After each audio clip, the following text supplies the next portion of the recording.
그 별을 보고 더없이 기뻐하였다. 염수정 안드레아 추기경. 서울에서는 별이 잘 안 보입니다.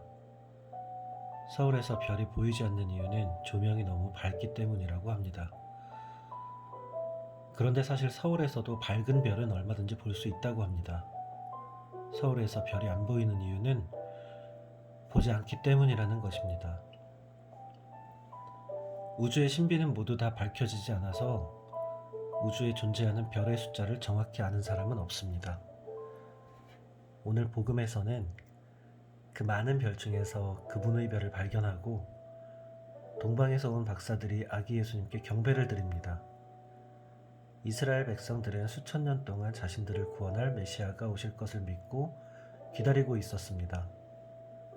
이스라엘 백성이 엄청난 핍박과 고통의 삶 속에서도 꿋꿋하게 견딜 수 있었던 것은 자신들을 구원할 구세주에 대한 믿음 때문이었습니다.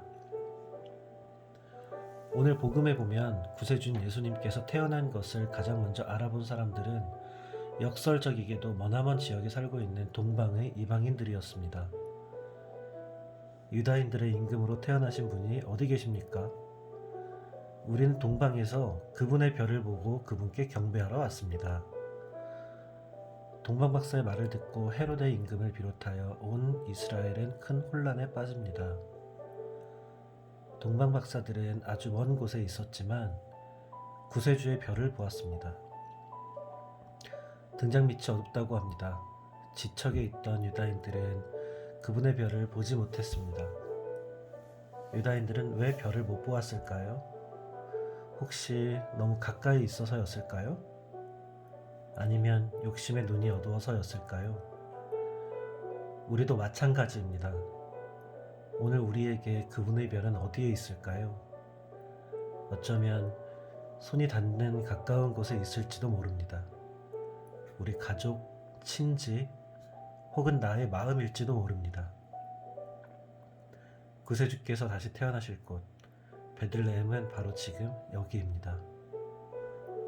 우리는 무수히 많은 별들 중에 구원으로 이끄는 별을 찾아야 합니다.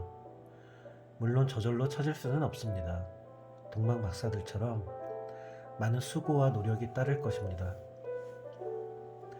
다행히 예수님께서 당신을 진리요, 길이라고 가르쳐 주십니다.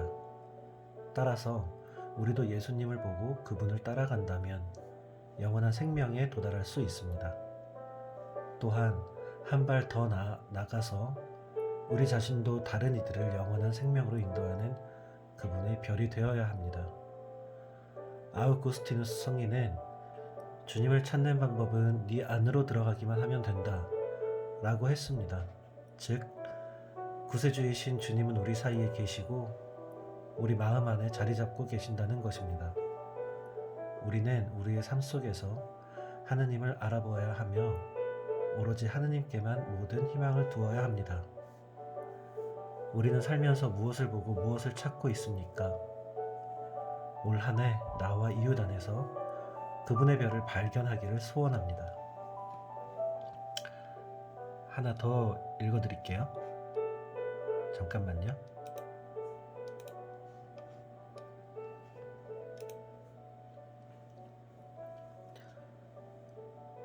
하느님의 뜻이 이루어지기를. 이문수 가브리엘 진부. 사실 저는 책을 읽고 새로운 것을 배우고 조용히 묵상하며 느낀 것들을 사람들과 나누는 것을 좋아합니다. 마치 책상 물림 같달까요? 부끄럽지만 제 성향은 입으로만 떠들기 좋아하는 쪽이라고 할 수 있습니다. 그래서 저는 몸을 사리지 않고 봉사하시는 분들을 존경합니다. 이런 제가 식당을 운영하고 있다는 게 스스로 생각해도 기이하네요. 저는 정릉시장 안에서 청년 밥상 문간이라는 식당을 운영하고 있습니다. 남녀노소 누구나 이용하실 수 있는 식당이지만 무엇보다 주머니가 가볍기 마련인 청년들이 부담 없이 밥이라도 먹을 수 있으면 좋겠다는 마음에서 저희 글라렛 선교 수도회에서 설립했답니다.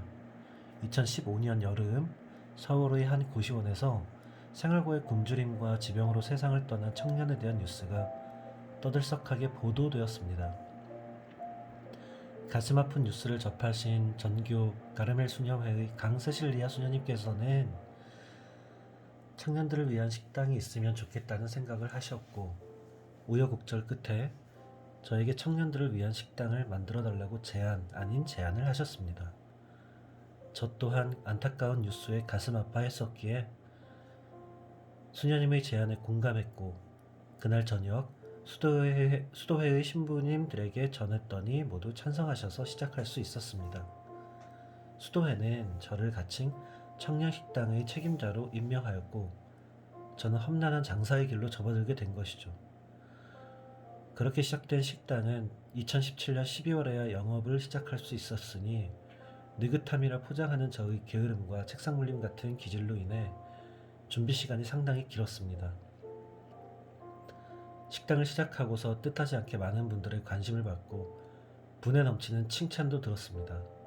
언론과 인터뷰를 하는 것도 했고요.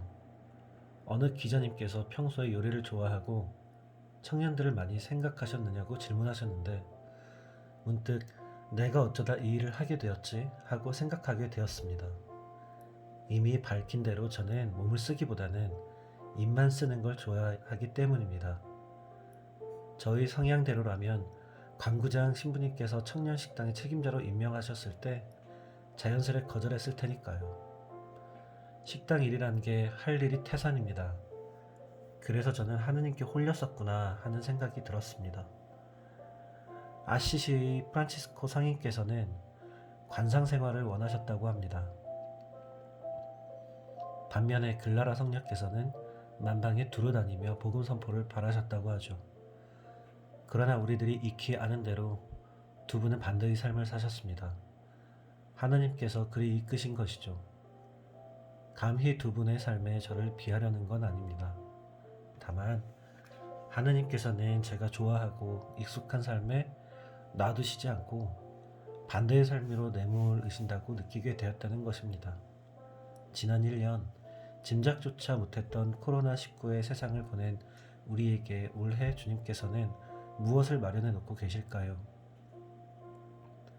확실한 것은 제가 원하고 좋아하는 것만 준비하시진 않을 거라는 사실입니다. 그것이 무엇이든지 기쁘게 받아들이자고 다짐해 봅니다.